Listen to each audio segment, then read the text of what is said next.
but I say I will not die. Since they have killed my brother, they will not kill me. Today I'm here, trained, used our what you call it?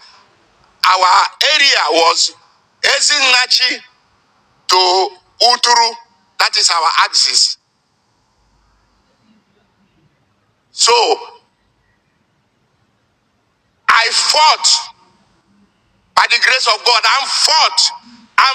Here I am today. God did not allow me to die.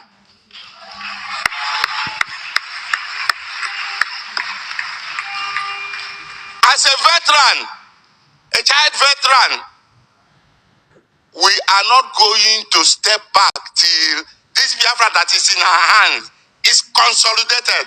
I am an engineer by profession. I am Tenugu. That's where I schooled.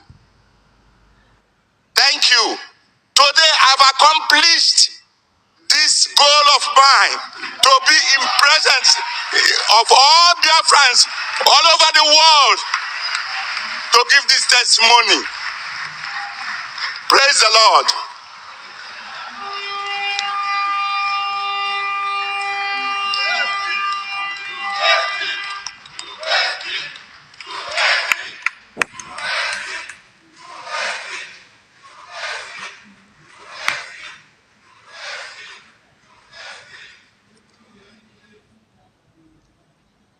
My name is Dr. Emma Mwabeze.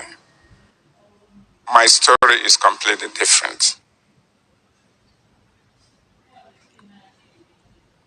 The Nigerian Biafran War started on the 6th of July, 1967. We were not prepared. We were taken by surprise. The mistake we made that time, I'm just appealing to our Chief of Staff and our PM and every person here that we should not make that mistake again this time. The reason because we went on conventional warfare. You cannot go on conventional warfare with an enemy stronger than you numerically, and also prepared, because the way they were preparing after that Buri Accord, they were preparing and they had ammunition and the rest of them. My role, or our role, our code name is BEV. If it takes the other way, it is PEV, G-E-V, or V-E-P. It is either V-E-P or P-E-V. That's our code name. We're special people who fought behind the enemy, where the terminators would destroy. We're fighting asymmetrical warfare. We're the killers who killed the vandals.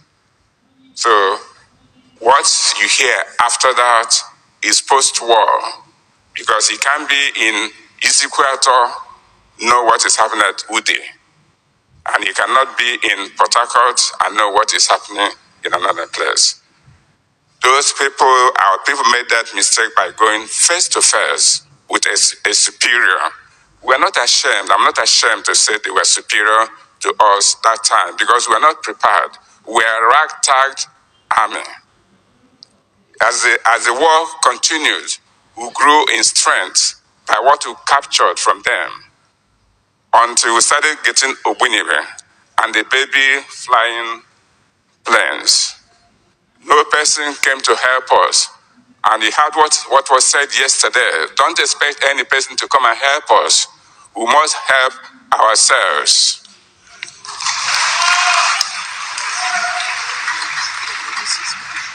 I want to mention this. There was an incident that happened in Opobo. The Black Scorpion, all of you know who is the Black Scorpion. He's still alive. Benjamin Adinkole. At that stage, Pobo, he was gracious to us, to Biafran people. He allowed us to decimate the enemy at that time. But the Vandals took that revenge by getting the uniform, the Biafran uniform, to go and kill their people. Many of them, massacred them. That is one of the reasons. That is one of the reasons for the abandoned property. Because you people don't know, I'm just saying this for you to know the genesis of the abandoned property. Because many of them were taken away, killed, so we must do some restitution on that. Thank you very much.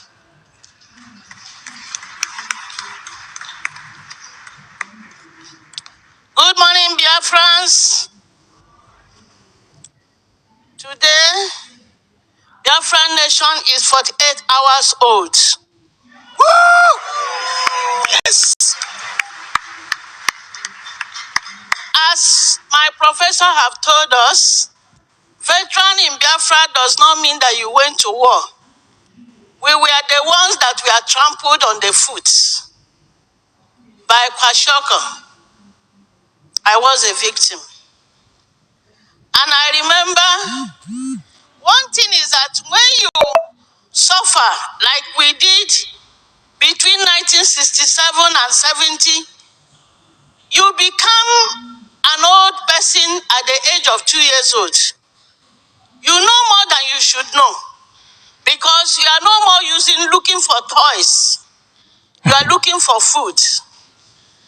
And I want to take this opportunity to let us know that if your father catches lizard, it's like there is an elephant in the house. That means the soup will be sweeter that day, because in other days there was nothing inside it. I use this opportunity to let us know that each day you lift up your hand to put in your mouth as eating food, between 1967 and 1970, children waited to die because there is no food in their mouths. And it will never happen again.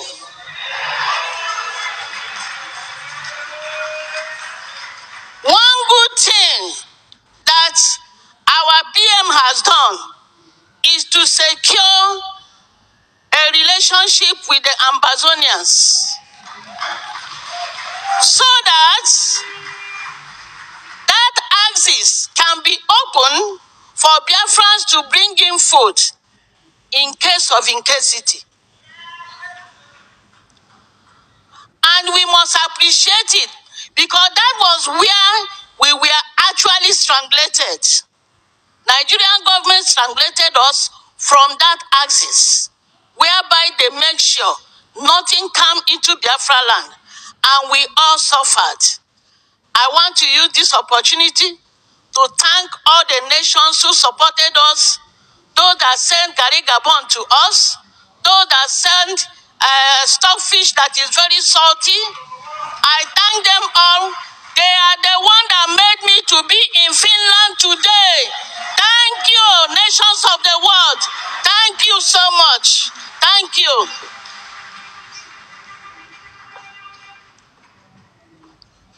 Good morning, beloved Biafrans. I'm Apostle Steve. Because of the constraint of time, I will be very brief. I also lived in Port Harcourt during the eras my two colleagues have said.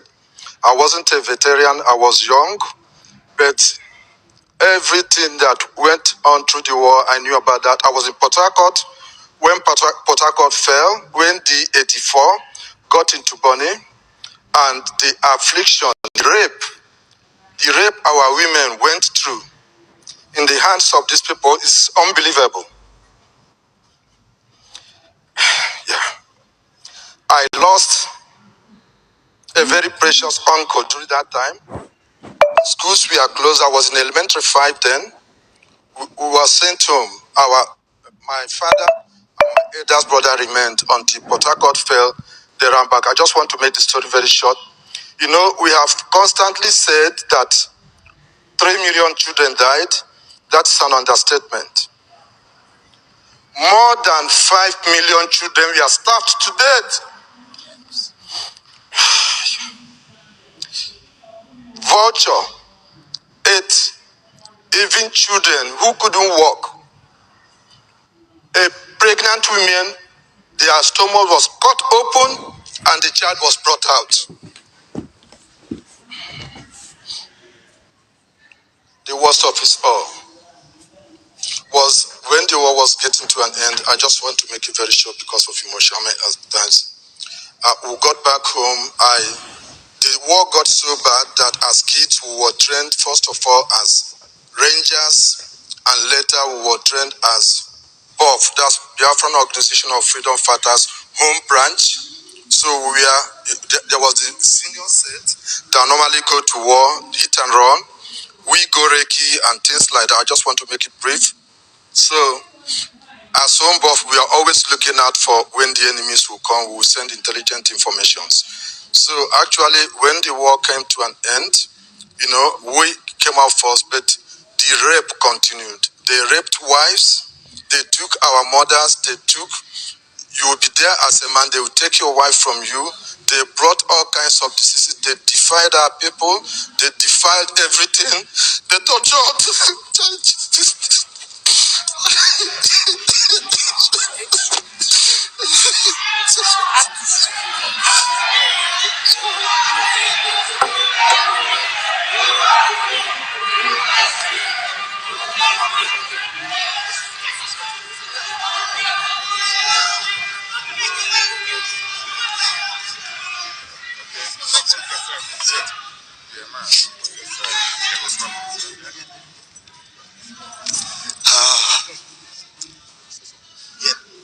Please, let me just say something.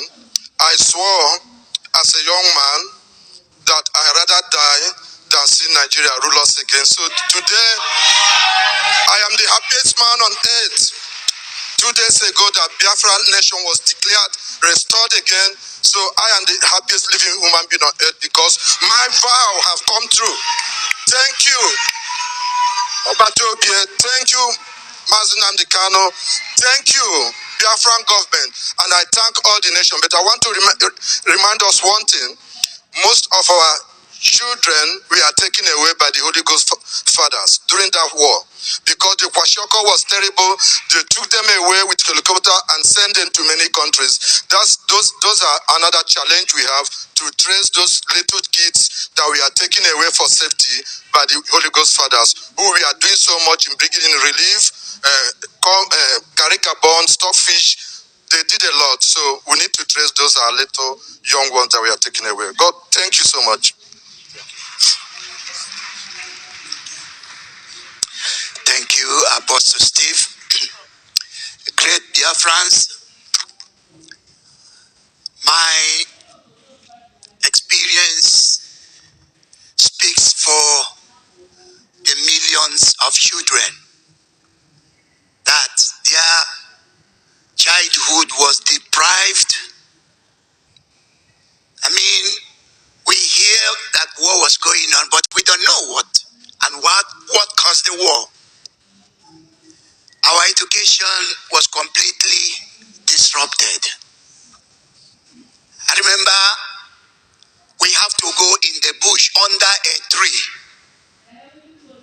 with slate to go and study. And this school starts from maybe 5 a.m. before 7 o'clock. Because from 7 o'clock, the moment the sun is up, Nigeria start to bomb our area. Markets will start from 5 a.m. before 7 o'clock, market is over. I remember one morning, the air raid sounded and the Nigerian plane bombing bombed St. Mary's Joint Hospital in Amiibo. And the bomb, the noise was so loud. And I tell you that till today, the crater that bomb caused there still remain. And my uncle's wife went to a Kesala market. This market was bombed. And human parts were all over the place. I remember we waited for Mama Grace to come home. And we could not see her. We stood outside and we cried and cried. We actually thought she's died. And around 8 o'clock, 8 p.m., we saw someone coming with a basket on her head. And as she walked, she clutched her hands. Her clothes were all stained with blood. She said, and she could not hear because the noise, the shell shock blocked her hearing. She said it was after when she got up and found all body parts all around her. What she took to the market, she couldn't look for. She just carried empty basket and came home. That was what we went through. Just for the constraint of time. We were deprived of education. We were deprived of what any child. We didn't know what it meant to grow up a child. Of course, if the war had lasted another 1 year, I would have been a child soldier like any of my brother. But the good news, I actually have written a book, How I Survived Biafra. But each time I look at it, I will be overwhelmed by emotion. It remains unpublished till now. But something has happened today. Something has happened the last 2 days. That Biafra, I dedicate my life to see that Biafra is restored. And this has come true. I just want to finish by singing a song that I sang from that world till the day Biafra was restored here in Lati, Finland. It says, Eastern region stand for peace and justice, nothing more. We will never be a slave, nor we bow to naught. Whatever the result, we will defend the East. Our region shall survive. Solidarity forever. Solidarity forever. Solidarity forever. Our regions have survived. We have survived. And that, yes. And that Mama Grace, that witnessed that bomb, she's still alive. And I'm sending message to Mama Grace that Biafra has come. Biafra has come. Yes. Biafra has come. Yes. Thank you. Good morning, Biafran. All hail Biafra.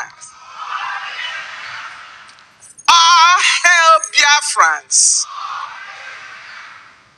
We give glory to Chukwu Okike Abiama for today. Seeing yesterday,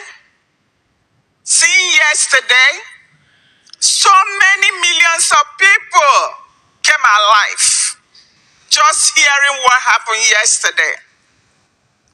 My name is Dr. Ruben Nadi. I'm from Newi. My area of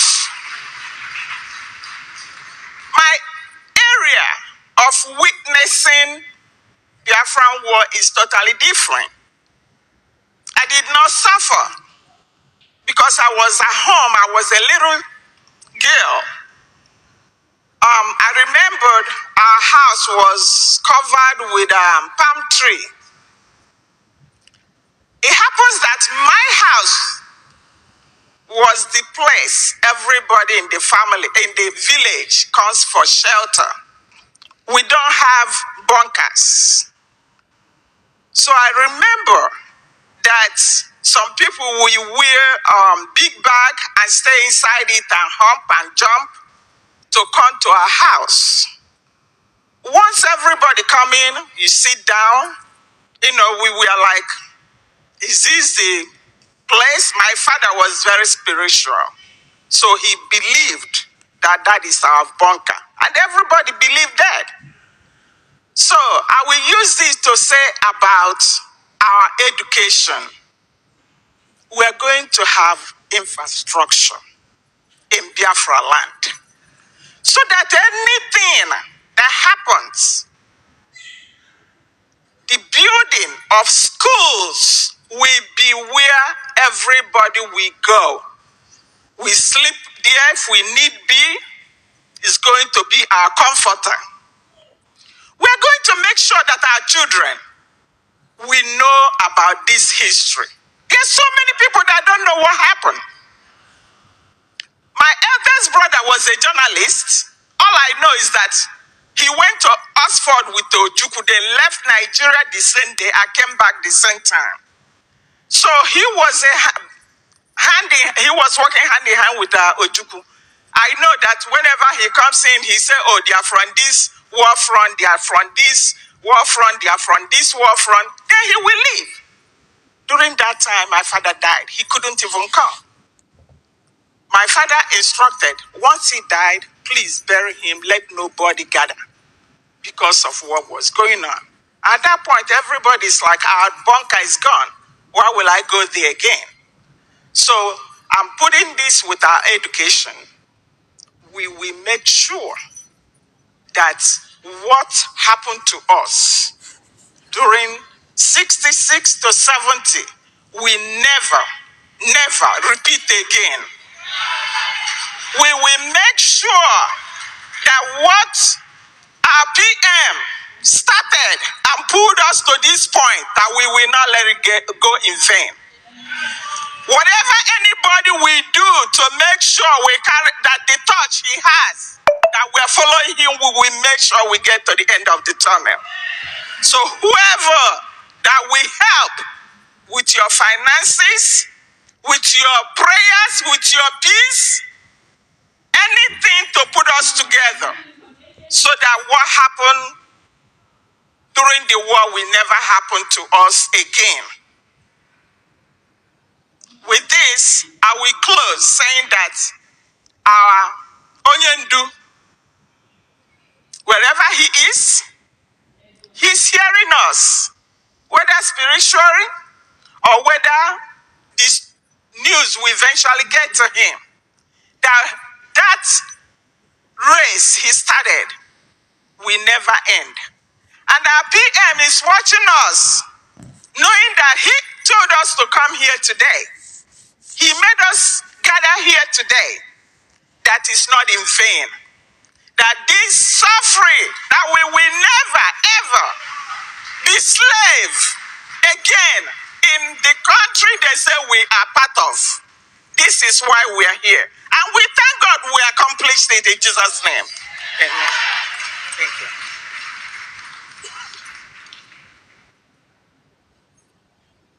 Good morning, Biafrans. All hail Biafra.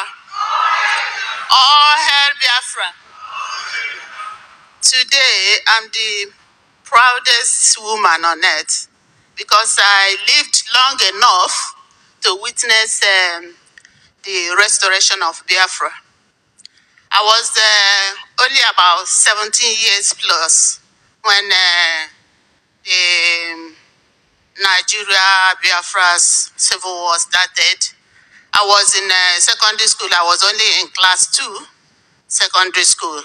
And then all of a sudden, one day we were all asked to go home because there is already problems going on. But we didn't, at that age, I didn't understand what was going on. But all of a sudden, we saw the then premier, M.I. Okbara, is from my community. All of a sudden, we saw him at home and all other politicians. And then we were told that the school is going to close, that we should all go home indefinitely. So we don't know what was happening. I personally didn't understand what was happening. Then after some weeks and months and we were not going back to school, everyone had to find their way. I went to Aba at that time. And then it was Aba that I started witnessing the air raid. The people will just, at any time, you can be sleeping in the night and all we hear is and the plane has already dropped bomb and gone. All you will hear is that houses have collapsed, people have died, and so there was a lot of confusion. And even in the midst of that, we were all young girls like us, we were all encouraged to join the Red Cross. So I joined the Red Cross at that time. What we used to do then was to go to Aba General Hospital to go and support young soldiers that we are being brought in from the war front with all kinds of wounds and broken, their legs cut off and all that. So we go into the wards to sit down with them and support and give them support, assist them. When they are in pain, we help them. If they want a cigarette or something, they will ask us to go out and buy for them. So that was my first role as a Red Cross worker. And then from working as Red Cross, a friend of mine, and that in my age group, encouraged me with, as we were just roaming about, I don't know how we even managed to get into Air Force, got to know about Air Force, and then we went to Air Force training base at Ikenanzisi. That is where I was also recruited as an admin officer. So as an admin clerk. So as an admin clerk, what I used to do was helping to register mails and then pass it, it will be passed through the chief clerk to the CO. So there I worked for about a year, and from there I was transferred to Oga. I think it was because of air raid, and then Biafra was losing grounds, so the training base was being moved, and some of us were transferred to Oga Airstrip. At that time, Oga, I don't know, people who came from that area, they know where Oga is, and there was an airstrip that was built there. So I also went to work there as an admin clerk. It was there I was working, and the war ended in January 1970. In that January 1970, what we had that young girls must not come. At that time, so many of our young boys have been killed, went to war and didn't come back. And then we were warned not to come out, young girls, because the Nigerian soldiers have occupied all our families and all the houses, even the huts, everywhere. They just take over the houses and everything. So any young girl that comes out, either someone will just take you and say CO wants you, and then they will take you to CO. So we were hiding. Me and my younger sister, we were hiding in a room for about 2 weeks, and then I don't know how some of my relatives heard about it, and they sent a cousin of mine. At that time, things have a little calmed down in our area in Umuahia. So my cousin came from Umuahia. This is a young man now, okay, and came and and pretend to be my husband, and he came and now to take me, because we were also told that if you are married, if they see you in company of a man, they will not take you. But if you are just a young girl and you are not married, they will take you. So that's how my cousin came and rescued me and my sister from where we were hiding.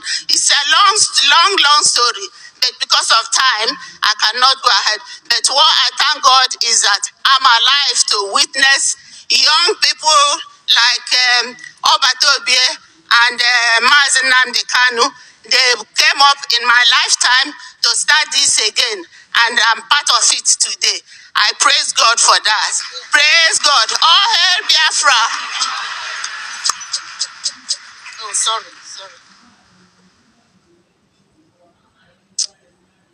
My name is Clara. I'm an Honorable Biafra. There's a different experience from our side. I actually lived outside Roboland, but testimony of the atrocity, the genocidal war, and the atrocity of the Biafran war was tragic. Was a tragic war. The experience from the coastal region was very sad. And I think when you look at it in retrospect, you could tell that at the end of the day, the coastal region of Biafra is taking a whole lot of the atrocity that happened during the genocidal war because they have been left behind. The war, which made the coastal region was just like a divide, rule, and conquer. So what they did is that they tried to separate the coastal region from the main upland of Biafra, and they were committing atrocity using the Biafran army uniforms. My cousins, I've got cousins who say, I am mad, but I know I'm not mad. But what is happening is that they still believe so much that the Biafran army came to kill them.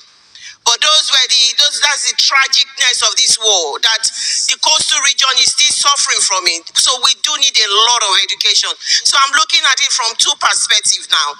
I'm looking at it from where the suffering is still continuing in our area because a lot of damage has been done, in the sense that they believe and the way they have deceived our people. But generally, what happened was that every atrocity that happened in the upland of Biafra was the same thing. People were being raped. Women and children were being raped. The soldiers were stealing people's food. And they were actually committing all sorts of atrocity. Our parents who were going to market in Onitsha and all of those areas, they will stop them. Some of them lose their lives. Their goods are being taken. So every area of Biafra land suffered. But the continuation of the subjugation and the divide and rule in the coastal region still remain. The schools, the children were not spared. They were, you were in school, right from primary school, they tried to damage and tarnish the image of Ojukwu. They were teaching songs, and people go to school in the morning. They will teach them this song to hate Igbos, to hate Ojukwu, and those songs were what they were using to divide us. And I'm just going to quickly, you're going to play the somebody sang the song for me just to listen. It's just less than a minute. Ojukwu wanted to suffer Nigeria. Go on, say Nigeria must be one. Ojukwu wanted to suffer Nigeria. Go on, say Nigeria must be one. Ojukwu wanted to suffer Nigeria. Go on, say Nigeria must be one. Ojukwu wanted to suffer Nigeria. Go on to say Nigeria must be one. Thank you.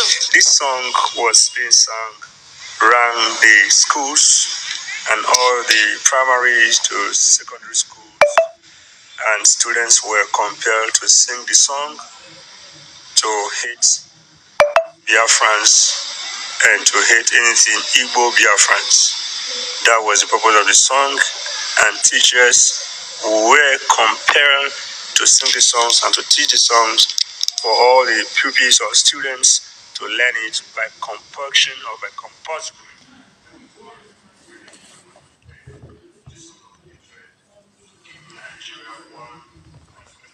Remain subjugated. Thank you. Thank you. Thank you so much.